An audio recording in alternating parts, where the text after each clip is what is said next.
यादव ने सदन का विरोध किया है और कहा है कि जब तक विधानसभा अध्यक्ष 23 मार्च को विधायकों के साथ पिटाई हुई, इस मुद्दे पर बहस नहीं करेंगे। साथ ही साथ जातीय जनगणना को लेकर जिस तरीके से लगातार सवाल खड़ा हो रहा, अगर इस पर सदन में बहस का समय नहीं मिलेगा तो हम लोग सदन का बाइकाट करेंगे। और आज तेजस्वी यादव जब विधानसभा परिसर में पहुंचेंगे, उसके बाद अगर विधानसभा अध्यक्ष उन्हें बात के लिए बुलाएंगे तभी जो है वो सदन के अंदर जाएंगे, अन्यथा बाहर ही बैठकर उसका विरोध दर्ज करेंगे। साथ ही साथ अजीत शर्मा जो कांग्रेस विधायक दल के नेता हैं, उनसे सवाल किया गया कि क्या आप लोग आज सदन के अंदर जाएंगे। उन्होंने स्पष्ट रूप से कहा है कि हम लोग सदन के अंदर नहीं जाएंगे।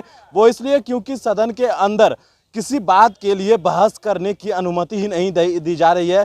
जनता के प्रतिनिधि हैं, लेकिन हम लोगों को मौका नहीं दिया जा रहा है। जातीय जनगणना हो या विधायकों के साथ मारपीट, इन तमाम चीज़ों पर हम लोग बहस करना चाहते हैं, लेकिन जो सरकार है, वो जो अध्यक्ष हैं, वो मौका नहीं दे रहे हैं। इसलिए हम लोग विधानसभा के अंदर नहीं जाएंगे। साथ ही साथ उन्होंने यह भी कहा है कि जिस तरीके से आज बाहर बैठकर विरोध प्रदर्शन करेंगे तो पिछली बार की तस्वीर याद होगी कि किस तरीके से पिछली बार तमाम विधायक जो है वो सदन के बाहर परिसर में बैठकर विधानसभा चला रहे थे। और कहीं ना कहीं ये नज़ारा आज फिर से देखने को मिल सकता है। वही सवाल उनसे किया गया। उन्होंने कहा है कि जिस तरीके से पिछली बार सदन में नहीं गए थे और विरोध दर्ज किए थे, उसी प्रकार विरोध दर्ज करेंगे और राजभवन मार्च भी करेंगे। सुनिए अजीत शर्मा का बयान कि क्या कुछ कहा है उन्होंने। 2 एसपी 4 डीएसपी कई बड़े अधिकारी, आपको लगता है कि बड़ी मछली पर अब जाके कार्रवाई हुई है? अभी भी बहुत कम कार्रवाई हुई है। जब आप बालू खनन की बात करेंगे तो पूरे बिहार में सारे पदाधिकारी लिप्त हैं।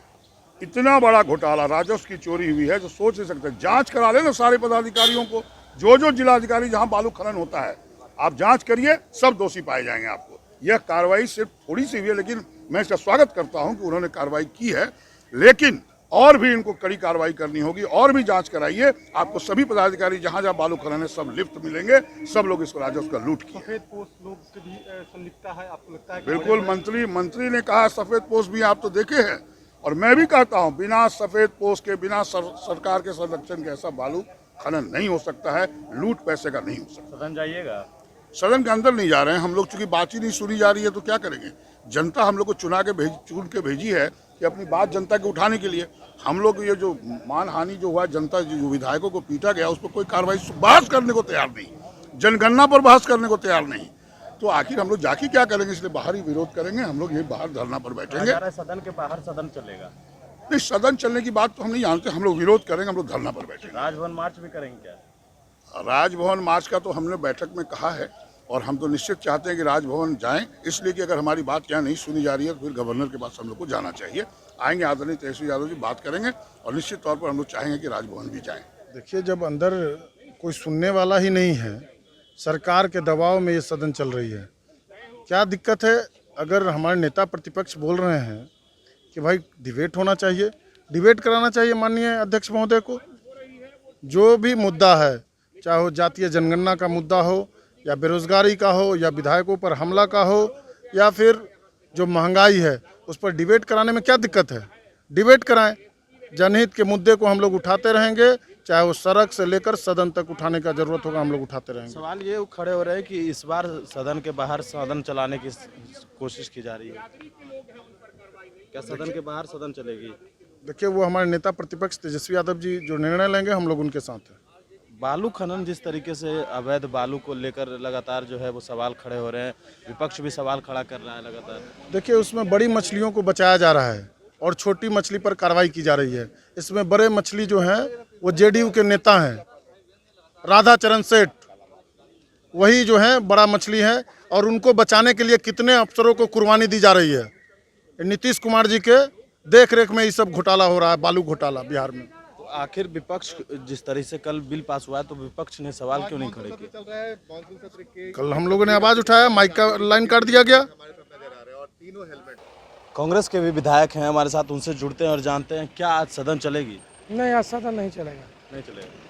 सदन में लगातार विधायकों की आवाज़ दबाने का प्रयास किया है, और इसके विरोध में हम लोग आज सड़क पर आ गए हैं। जब सदन में हमारा नहीं सुना जाएगा तो सड़क पर हम लोग सुनाएंगे, आंदोलन करेंगे। जिस तरह से विधायकों की पिटाई हुई, तो इस पर 2 कांस्टेबल को निलंबित किया गया, उसके बावजूद भी क्या नहीं, निलंबित क्यों किया गया? 2 ही कांस्टेबल मारने में थे। इतने विधायकों की बेरहमी से पिटाई की गई या किसके आदेश पर की गई? कांस्टेबल का हिम्मत है कि बिना किसी ऊपरी आदेश के वो किसी के पिटाई कर देगा? खबर ये आ रही है कि सदन के बाहर आज सदन चलेगी।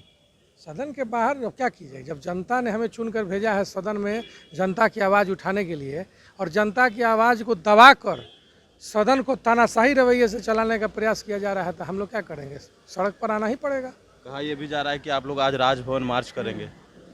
निश्चित रूप से। राजभवन मार्च क्या क्या ज्ञापन सौंपेंगे? यही सब जो रवैया है, जिस तरह से सेंट्रलाइजेशन ऑफ पावर, एक व्यक्ति को संपूर्ण शक्ति देने का प्रयास किया जा रहा है, उसके विरोध में भी हम लोग रहे। इस तरह से विधायकों की पिटाई हुई तो इस पर 2 कांस्टेबल को निलंबित किया गया, उसके बावजूद भी क्या? नहीं, निलंबित क्यों किया गया? 2 ही कांस्टेबल मारने में थे। इतने विधायकों की बेरहमी से पिटाई की गई या किसके आदेश पर की गई? कांस्टेबल का हिम्मत है कि बिना किसी ऊपरी आदेश के वो किसी के पिटाई कर देगा? खबर ये आ रही है कि सदन के बाहर आज सदन चलेगी। सदन के बाहर अब क्या कीजिए? जब जनता ने हमें चुनकर भेजा है सदन में जनता की आवाज़ उठाने के लिए और जनता की आवाज़ को दबाकर सदन को तानाशाही रवैये से चलाने का प्रयास किया जा रहा है, तो हम लोग क्या करेंगे? सड़क पर आना ही पड़ेगा। कहा यह भी जा रहा है कि आप लोग आज राजभवन मार्च करेंगे। निश्चित रूप से। राजभवन मार्च क्या क्या ज्ञापन सौंपेंगे? यही सब जो रवैया है, जिस तरह से सेंट्रलाइजेशन ऑफ पावर, एक व्यक्ति को संपूर्ण शक्ति देने का प्रयास किया जा रहा है, उसके विरोध में भी हम लोग रहे। अवैध खनन को लेकर क्या कहेंगे आप? निश्चित सरकार को ये सुनिश्चित किया करना चाहिए कि जनता को उचित मूल्य में बालू मिल सके। आखिर बालू का रेट इतना भाग रहा है तो इसका पीड़ा कौन भोग रहा है? इसका पीड़ा तो आम नागरिक भोग रहे हैं। तो सरकार को ये सुनिश्चित करना चाहिए। तो ये थे हमारे साथ कांग्रेस के विधायक। राजद और कांग्रेस के विधायक से हमने बात की, दोनों ने अपनी अपनी राय रखी है। जिस तरीके से कहा जा रहा है कि तेजस्वी यादव आज जब सदन आएंगे तो सदन के बाहर जो परिसर आप हमारे पीछे देख रहे हैं यहीं सदन चलेगा, और उसके बाद जिस तरीके से कहा गया है कि राजभवन मार्च, तो राज्यपाल को ज्ञापन भी सौंपेंगे। बने रहे न्यूज़4 नेशन के साथ, पल पल की अपडेट्स आपको देते रहेंगे। नमस्कार।